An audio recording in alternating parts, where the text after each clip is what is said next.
Hello दोस्तों, मेरा नाम है दीपक और हम अपने इलस्ट्रेटर की क्लासेस को कंटिन्यू करते हैं। तो आज की क्लास में मैं क्या करवाने वाला हूं, तो आज की क्लास में कई सारे ग्राफ्स के बारे में बताऊंगा। ठीक है, तो अपने टूल बार के अंदर आप देख सकते हो यहाँ पे कई सारे ग्राफ दिखाई पड़ रहा है, जैसे कॉलम ग्राफ टूल, ठीक है, stock column graph tool, bar graph tool, stock bar graph tool, line graph tool, area graph tool, scattered graph tool, pie graph tool और रडार ग्राफ टूल। तो ये सारे के सारे टूल्स को हम लोग बहुत बारीकी से समझने वाले हैं आज की क्लास में। ठीक है, तो चलिए स्टार्ट करते हैं। तो एक हम न्यू पेज ले लेते हैं। सबसे पहले आप ये समझें कि ग्राफ टूल किस लिए होता है। देखो, जब हम कोई भी डाटा को रिप्रेजेंट करें, जैसे डाटा कुछ भी हो सकता है, डाटा कि अगर मेरे पास स्कूल में जो भी एक क्लासरूम में जितने बच्चे हैं उनके मार्क्स कितने कितने आए हैं, ठीक है, तो ये भी एक डाटा है। पॉपुलेशन कितनी है इंडिया के अंदर, वो एक डाटा है। ठीक है, टोटल कितने एम्प्लॉई है एक कंपनी के अंदर, वो डाटा है। तो कोई भी एक डाटा हमारे पास आता है, हम उसको रिप्रेजेंट करें और अच्छे तरीके से, ताकि वो दूसरों को बहुत अच्छा दिखे और बहुत जल्दी समझ में आए।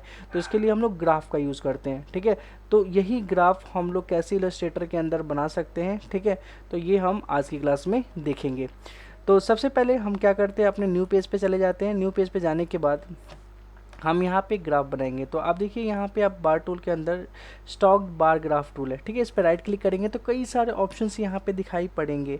ठीक है, तो फर्स्ट ऑप्शन पे आपको क्लिक करना है। ठीक है, और यहाँ से एक ऐसे एक रेक्टेंगल ड्रॉ करना है। ठीक है, जितना बड़ा आप ऐसे ड्रैग करेंगे माउस से, ठीक है, उतना ही बड़ा ये बनेगा। ठीक है, ग्राफ।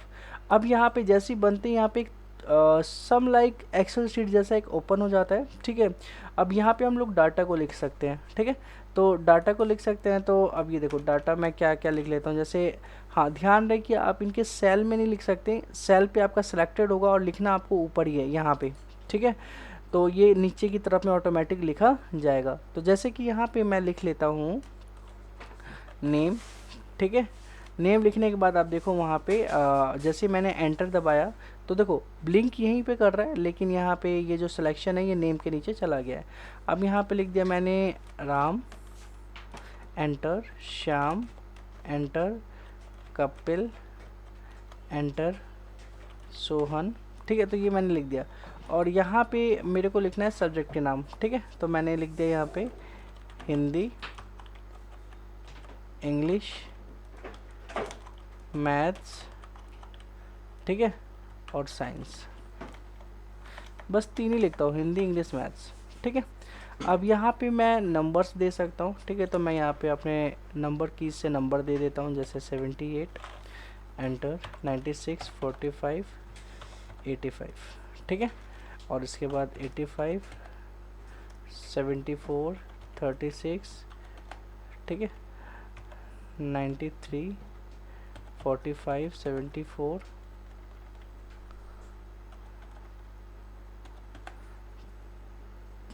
ठीक है, तो मैंने ये नंबर दे दिए हैं। अब जैसे ही मैंने ये नंबर दिया, ठीक है, आप में ये भी आ सकता है कि यहाँ पे एक डेसिमल पॉइंट हो और उसके बाद 2 जीरो लगाओ। ठीक है, तो दोनों सेम ही है, कोई इशू नहीं है। आपको क्या करना है, ये पूरा कंप्लीट आपने कर लिया है। अब यहाँ पे एक साइन का ऑप्शन आएगा, इस साइन के ऑप्शन पे आपको क्लिक करना है। जैसे ही आप इस पर क्लिक करते हैं तो आप देखो हमारा जो ग्राफ बन चुका है। ठीक है, यहाँ पे 3 सब्जेक्ट लिया था मैंने, मैथ्स, इंग्लिश और हिंदी। ठीक है, और तीनों का कलर दिखाई पड़ रहा है कि मैथ्स में कैसा ग्रे कलर है, वाइट कलर है और ये ब्लैक कलर है। तो यहाँ पे भी आपको वैसे ही दिखाई पड़ेगा। जैसे राम है, राम के कितने कितने नंबर आ रखे हैं। ठीक है, तो ये राम के है, ब्लैक इसमें हिंदी में है, ठीक है, और वाइट है इंग्लिश में, और मैथ्स में ये है। तो लगभग राम के तीन सब में सेम नंबर है। ठीक है, 78, 74, 74। तो हम एक काम कर सकते हैं, थोड़ा चेंज करते हैं। जैसे कि मान लो मैंने यहाँ पे लिख दिया 56 और यहाँ लिख दिया मैंने 96। ठीक है, तो आप देखो ये चेंज हो गए। ठीक है, तो सब में ऐसे ही है। किसी को जिसको भी आप चेंज करना चाहते हो, सोहन का भी चेंज करना चाहते हैं, 85, 85 दो बार आ गया है, 25 कर देते हैं। ठीक है, तो आप देखोगे ये जो ग्राफ है ये ऑटोमेटिकली चेंज हो रहा है। ठीक है, आप यहाँ पे बस साइन वाले ऑप्शंस पे अप्लाई कर दें। ठीक है, अब देखिए यही हमारा होता है। अब यहाँ पे कई सारे और भी है, जैसे कि मैं टूल बार के अंदर राइट क्लिक करता हूँ तो ये नीचे ऑप्शंस है, तो ये सारे के सारे ग्राफ्स के ही प्रकार है। जैसे कि मैं इस पर क्लिक करूँगा तो ऐसे ग्राफ बन जाएगा। जैसे मान लो स्टॉक कॉलम ग्राफ टूल पे क्लिक करता हूँ तो और ऐसे मैं ड्रैग करता हूँ तो देखो ये ऐसा एक बन गया, ठीक है। अब यहाँ पे जो भी लिखूँगा तो यहाँ पे आएगा। वो कैसे आएगा मैं अभी थोड़ी देर में और अच्छे से बताऊँगा, रुक जाओ, पहले मैं इसको ही कंप्लीट कर लेता हूँ। अभी पहले वाले की बात करता हूँ मैं। यहाँ पे आपको दिखाई पड़ रहा है, ठीक है। अगर आप चाहो तो इनका कलर भी चेंज कर सकते हो, जितने भी बार हैं, ठीक है, जितने भी डंडे से दिखाई पड़ रहे हैं इनको बार बोला जाता है। तो इसके लिए हम क्या करेंगे, सिलेक्शन टूल पे जाके, ठीक है, सॉरी डायरेक्ट सिलेक्शन टूल पे जाके आप किसी एक पे क्लिक करें, ठीक है। जैसे इसको सिलेक्ट करना है तो इसको सिलेक्ट कर ले, इसको सिलेक्ट करना है तो इसको सिलेक्ट कर ले, ठीक है। तो ये सिलेक्ट हो जाएगा। अब जैसे ब्लैक वाले को अब मुझे कलर चेंज करना है तो इस पर सिलेक्ट किया और यहाँ से जाके मैंने कर दिया रेड, ठीक है। इसको सिलेक्ट किया, इसको भी मैंने कर दिया रेड, ठीक है। इसको सिलेक्ट किया, ठीक है। तो ऐसे करके आप कलर चेंज कर सकते हो। जैसे ब्लैक वाले को आपको एक रेड कलर दे सकते हो, ठीक है। और ये जो हिंदी लिखा हुआ है इसको भी मैंने कर दिया यहाँ से रेड, ठीक है। तो पता चल गया कि हिंदी जो है ये रेड कलर में। बाकी अब ये वाइट वाला है ये इंग्लिश है, ठीक है। तो इंग्लिश का कलर अगर हमें रखना है ग्रीन तो हम इंग्लिश का कलर को हम ग्रीन रख सकते हैं, ठीक है। होप सो आपको ये सारी चीज़ें समझ में आ रही है, ठीक है। आप ऐसे करके आप कलर भी चेंज कर सकते हो। ध्यान रहे कि उसी बार पे ही ड्रैग करना है, ठीक है। अगर दूसरे बार पे ड्रैग होके चला जाता है कर्सर तो ये दोनों सेलेक्ट हो जाएंगे, ठीक है। तो और इसको भी मैं कर देता हूँ ग्रीन, ओके। तो होप सो आपको ये समझ आ गया होगा, ठीक है। अगर हमें बार को चेंजेस करना है तो वही डायरेक्ट सिलेक्शन टूल पर क्लिक करके, अगर मैं इस पर क्लिक करके मैं इसको उठाना चाहूँ शिफ्ट के साथ तो ये देखो ये कैसे चेंज हो रहा है ना।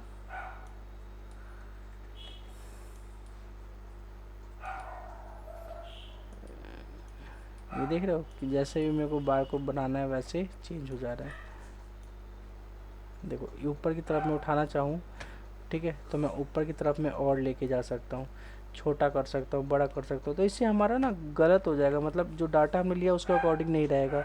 तो आप इसको छेड़े ना, ठीक है। तो आपको समझ में आ गया कि हम लोग ग्राफ कैसे बनाते हैं, ठीक है।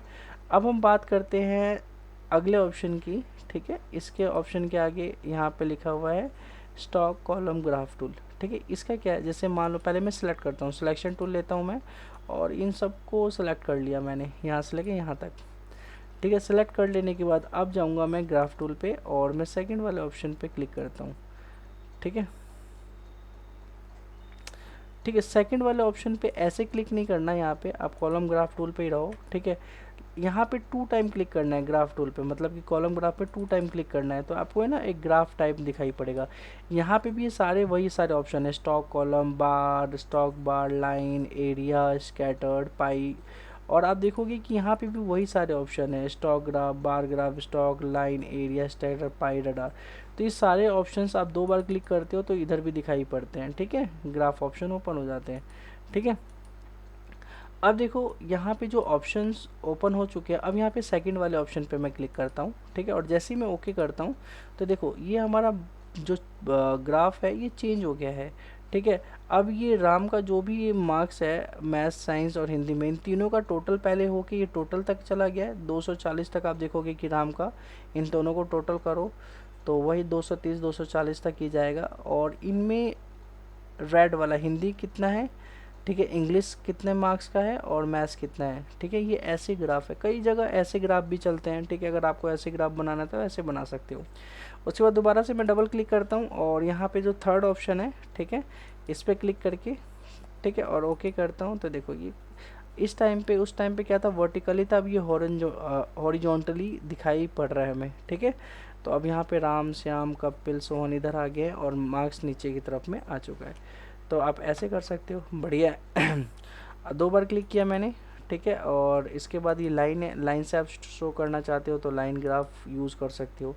तो ये तीनों ही लाइन ग्राफ के अकॉर्डिंग चल रहा है, ठीक है।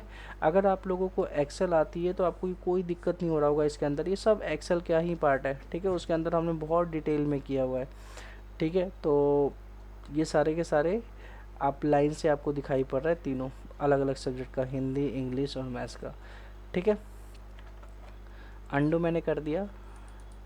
और उसके बाद आप ये पाई चार्ट रखना चाहते हो तो पाई चार्ट बना सकते हो। देखो 4 पाई चार्ट आपको दिखाई पड़ गया है, और उसमें हिंदी, इंग्लिश, मैथ्स के मार्क्स भी पता चल रहा है कि राम के हिंदी में कितने, इंग्लिश में कितने, मैथ्स में कितने हैं। तो ऐसे करके आप इन सभी का यूज़ कर सकते हो। ठीक है, अब हम बात करते हैं, मैं अंडू कर देता हूँ, पहले जैसा कर देता हूँ। अब बात करते हैं कि यहाँ पे लिखा हुआ इंपोर्ट डाटा। अब यहीं पे एक्सेल शीट पे देखोगे, यहाँ पे लिखा हुआ इंपोर्ट डाटा।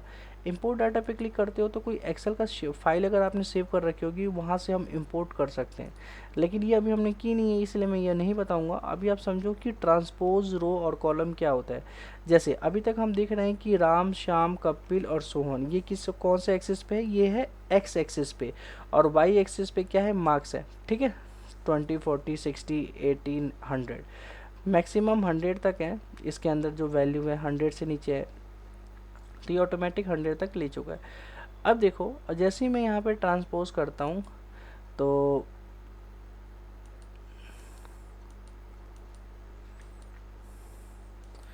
ठीक है, तो यहाँ पे एक्चुअली मेरे को पहले सेलेक्ट करना पड़ेगा। ठीक है, तो मैं एक काम करता हूँ, इसको एक बार सेलेक्ट कर लेता हूँ।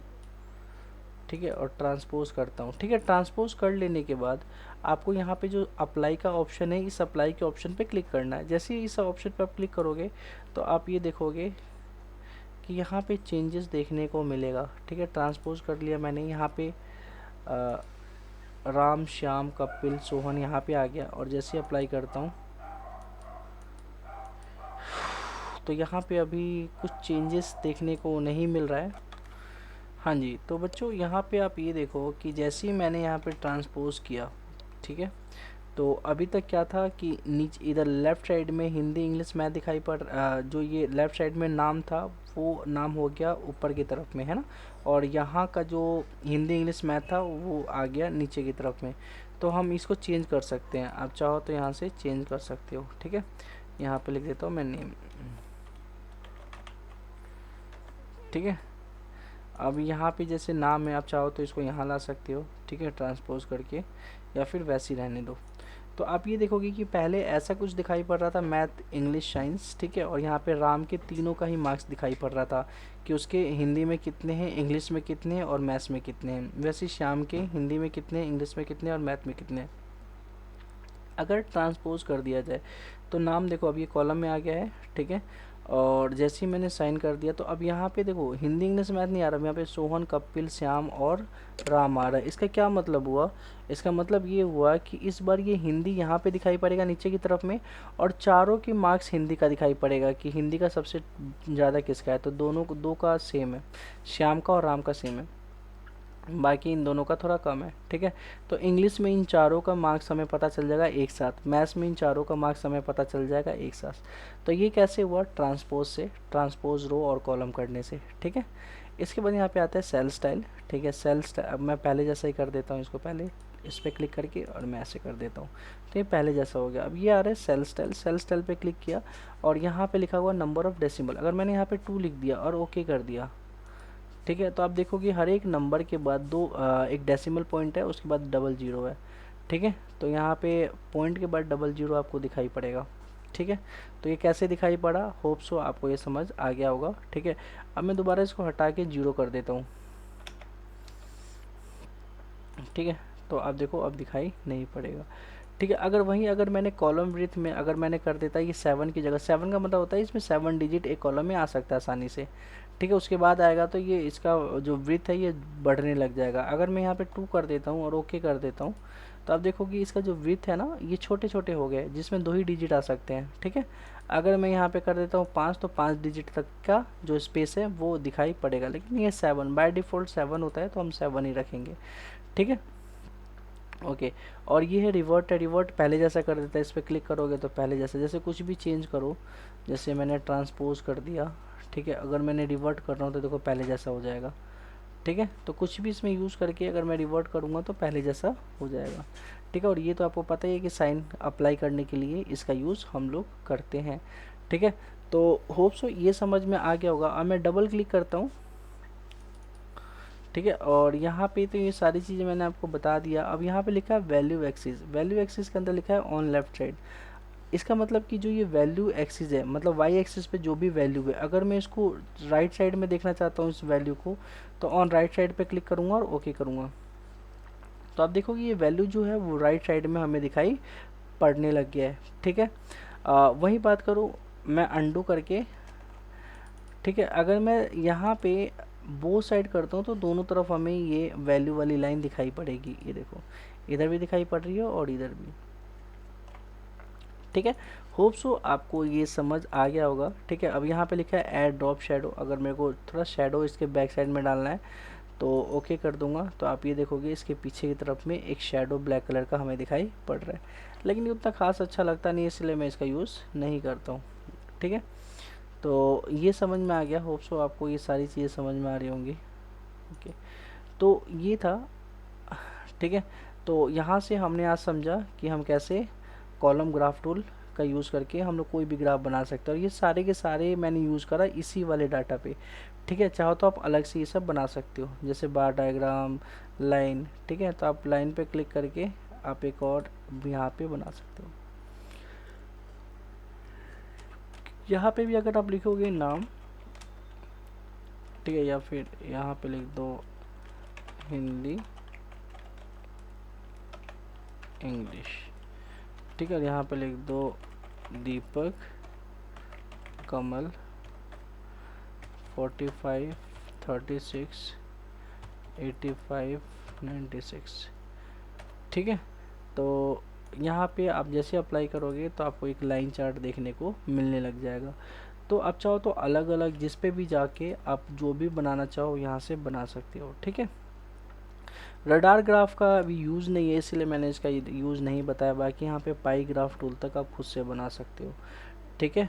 तो आप ये घर पे ट्राई करें। ठीक है। और देखिए कि कैसे इन सब का यूज़ हम लोग करते हैं। ठीक है। अब हम अगली क्लास में हम लोग बात करेंगे इसके अंदर आर्टबोर्ड टूल के बारे में, हैंड टूल के बारे में, और यहाँ पे जूम टूल के बारे में। तीनों ही हमारा एक वीडियो में कवर हो जाएगा, बहुत छोटा टॉपिक है। ठीक है। उसके बाद एक स्लाइसर टूल के बारे में भी अगर टाइम बचा तो उसी में ही बात करेंगे। ठीक है। तो आज के लिए इतना ही। बाकी मैं एक चीज़ और बता देता हूँ कि अगर मान लो आपको एक्सेल से डाटा लेना है, जैसे मैंने इसको सेलेक्ट करके डिलीट कर दिया। ठीक है। अगर आप अप्लाई करोगे तो कुछ नहीं अब दिखाई पड़ेगा। ठीक है। मैं यहाँ पे कंट्रोल ए करके डिलीट कर देता हूँ।